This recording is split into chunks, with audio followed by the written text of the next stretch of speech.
Hello friends, అందరికీ నమస్కారం. Welcome back to our channel. రాష్ట్రంలో రూ. 6,000, రూ. 15,000 పెన్షన్లకు దరఖాస్తులు చేసుకోవడానికి ఎదురుచూస్తున్నటువంటి ప్రతి ఒక్కరు కూడా వీడియోను తప్పకుండా ఎండ్ వరకు చూడండి. ముఖ్యంగా ఈ 2 కేటగిరీలకు సంబంధించిన అప్లికేషన్స్ ఎప్పటినుంచి ప్రారంభం అవ్వబోతున్నాయి? రూ. 15,000, రూ. 6,000 పెన్షన్లకు దరఖాస్తులు పెట్టుకోవాలి అంటే ఎటువంటి అర్హతలను కలిగి ఉండాలి? అప్లికేషన్ విధానం ఎలా ఉంటుంది? మీరు ఎక్కడికి వెళ్లి దరఖాస్తులు పెట్టుకోవాలి? కావలసినటువంటి జెరాక్స్‌లు ఏమిటి? ఇలాగా అన్ని వివరాల గురించి మీకు వీడియోలో క్లియర్‌గా చెప్తాను. వీడియోనైతే తప్పకుండా ఎండ్ వరకు చూడండి.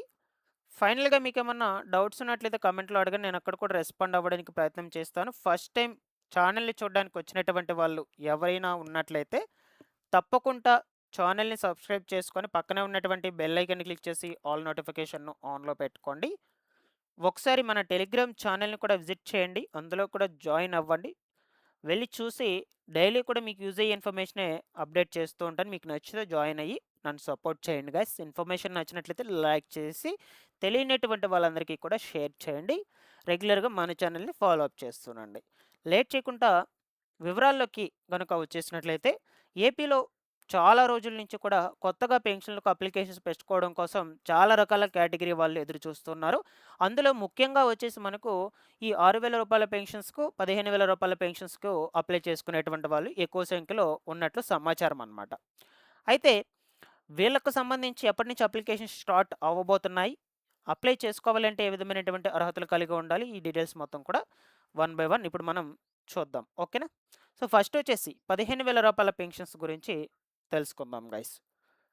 పూర్తిగా మంచానికే పరిమితమైనటువంటి వాళ్ళు, వయసుతో సంబంధం లేకుండా ఏదైనా ప్రమాదం లేదా వ్యాధి వల్ల కదలలేనటువంటి స్థితిలో ఉండి, దైనందిత పనులు తినడం, స్నానం చేయడం వంటివి 100% ఇతరులపై ఆధారపడి ఉండేటువంటి వాళ్ళు ఎవరైనా ఉన్నట్లయితే, అటువంటి వాళ్ళందరూ కూడా రూ. 15,000 పెన్షన్‌కు అప్లై చేసుకోవచ్చు. ఖచ్చితంగా ఎలిజిబుల్ అవుతారు వాళ్ళు. అలాగే తీవ్రమైనటువంటి వ్యాధులు, డయాలిసిస్ రోగులు డయాలిసిస్ చేసుకుంటూ ఉంటారనమాట. కిడ్నీ దెబ్బతిని క్రమం తప్పకుండా చేసుకునేటువంటి వాళ్ళు. తీవ్రమైనటువంటి క్యాన్సర్ చివరి దశలో ఉన్నటువంటి వాళ్ళు లేదా నిరంతరం చికిత్సకు అవసరమైనటువంటి వాళ్ళు. తీవ్ర గుండె జబ్బులు, శస్త్రచికిత్స తరువాత కూడా సాధారణ స్థితికి రాలేనటువంటి వాళ్ళు. ఈ విధంగా ఈ 3 డిసీజెస్ కలిగినటువంటి వాళ్ళు ఎవరైనా ఉన్నట్లయితే వాళ్ళు కూడా రూ. 15,000 పెన్షన్‌కి ఎలిజిబుల్ అవుతారు.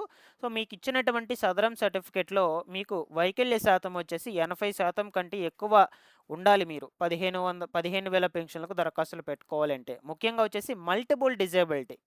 1 లేదా అంతకంటే అంగవైకల్యాలు ఉన్నటువంటి వాళ్ళకు మొదటి ప్రాధాన్యత ఇస్తారు. ఈ రూ. 15,000 పెన్షన్స్‌కు దరఖాస్తులు చేసుకోవాలి అంటే. ఇలాగా ఈ అర్హతలు కలిగినటువంటి వాళ్ళు అప్లికేషన్స్ అనేటువంటివి పెట్టుకోవచ్చు. ఇక దీంతో పాటుగా మరికొన్ని చూద్దామండి. ఆరోగ్య కారణాలతో పాటుగా ఈ క్రింది నిబంధనలు కూడా తప్పనిసరి ఉండాలి. ఫస్టు నివాసం. దరఖాస్తుదారుడు తప్పనిసరిగా ఆంధ్రప్రదేశ్ రాష్ట్రంలో నివాసితుడై ఉండాలి. ఈ రూ. 15,000 పెన్షన్‌కు అప్లికేషన్స్ పెట్టుకోవాలి అంటే. అలాగే ఆదాయ పరిమితి. కుటుంబ వార్షిక ఆదాయం వచ్చేసి ప్రభుత్వం నిర్ణయించినటువంటి పరిమితి లోపు గ్రామాల్లో నెలకు 10,000, పట్టణాల్లో 12,000 లోపు ఉండాలి. భూమి పరిమితి కుటుంబానికి 3 ఎకరాల కంటే ఎక్కువ, మాగాణి లేదా 10 ఎకరాల కంటే ఎక్కువ మిట్ట ఉండకూడదు. సో, అండ్ దాంతో పాటుగా ప్రభుత్వ ఉద్యోగం. కుటుంబంలో ఎవరు కూడా ప్రభుత్వ ఉద్యోగి లేదా ఆదాయ పన్ను చెల్లిస్తూ ఉండేటువంటి వాళ్ళు ఉండకూడదు. కుటుంబంలో 4 చక్రాల వాహనం, కారు వంటివి ఉండకూడదనమాట. టాక్సీలు, ట్రాక్టర్లు మినహాయించి. ఇలాగా ఈ అర్హతలకు లోబడి ఉన్నటువంటి వాళ్ళు మాత్రమే అర్హులు అవుతారు. అలాగే రూ. 6,000 పెన్షన్స్‌కి అప్లై చేసుకోవాలంటే సదరం సర్టిఫికేట్‌లో మినిమమ్ 40% అబోవ్ ఉండాలి. 80% బిలో. ఆ మధ్యలో ఎంత ఉన్నా సరే రూ. 6,000 పెన్షన్‌కి మీరు ఎలిజిబులే ఖచ్చితంగా. సదరం సర్టిఫికేట్ కంపల్సరీ మెయిన్ మనకు.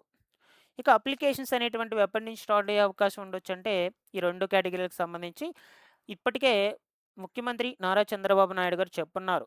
జిల్లాకు 200 పెన్షన్ల చొప్పున రాష్ట్ర వ్యాప్తంగా 5,600 పెన్షన్లకు అవకాశాలు ఇవ్వమని. అయితే వీటికి సంబంధించి అప్లికేషన్స్ ఎప్పుడు స్టార్ట్ అయ్యే ఛాన్స్ ఉండొచ్చంటే, ఈ నెలాఖరు నుంచి లేదా మే నెల మొదటి వారం నుంచి. ఈ లోపల మీరు నేను చెప్పినటువంటి డాక్యుమెంట్స్‌ను రెడీ చేసి పెట్టుకోండి. వన్ బై వన్ చెప్తానిప్పుడు. మీరు అప్లై చేసుకునేటప్పుడు ఈ క్రింద డాక్యుమెంట్స్ అనేటువంటివి మీరు సిద్ధం చేసుకొని ఉండాలి. అప్లై చేసుకునేటువంటి లోపల. ఫస్ట్ పర్సన్ యొక్క ఆధార్ కార్డు, దాని తర్వాత వైట్ రేషన్ కార్డు, సదరం సర్టిఫికేట్ వికలాంగులకు తప్పనిసరి ఉండాలి.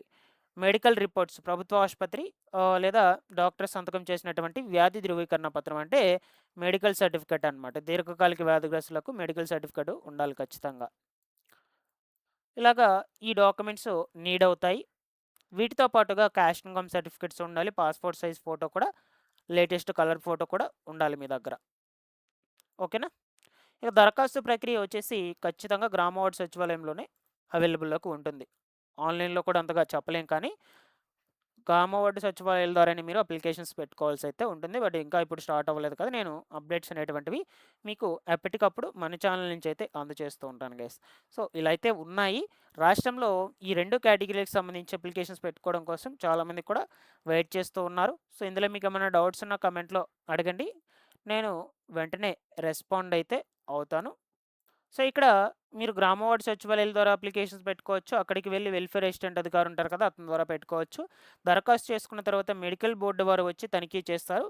వారు ఇచ్చేటువంటి రిపోర్ట్ ఆధారంగానే జిల్లా కలెక్టర్ ఈ రూ. 15,000 పెన్షన్‌ను మంజూరు చేస్తారు అర్హులైనటువంటి వాళ్ళకు. ఓకేనా? సో, మెయిన్ మనకు సదరం అండి. సదరం సర్టిఫికేట్ స్లాట్స్ అనేటువంటివి ఇప్పుడు ఎవ్రీ వీక్ కూడా రిలీజ్ చేస్తూ ఉన్నారు. సోమవారం, మంగళవారం. సో, ఇంకా ఎవరైనా సదరం సర్టిఫికేట్‌కు దరఖాస్తులు చేసుకోకుండా, స్లాట్ బుక్ చేసుకోకుండా ఉన్నట్లయితే, సో, తప్పకుండా స్లాట్ బుక్ చేసుకొని వెరిఫికేషన్స్‌కి వెళ్లి సదరం సర్టిఫికేట్ పొంది ఉండండి. ఈ 2 కేటగిరీలకు సంబంధించి సదరం తప్పనిసరిగా ఉండాలి.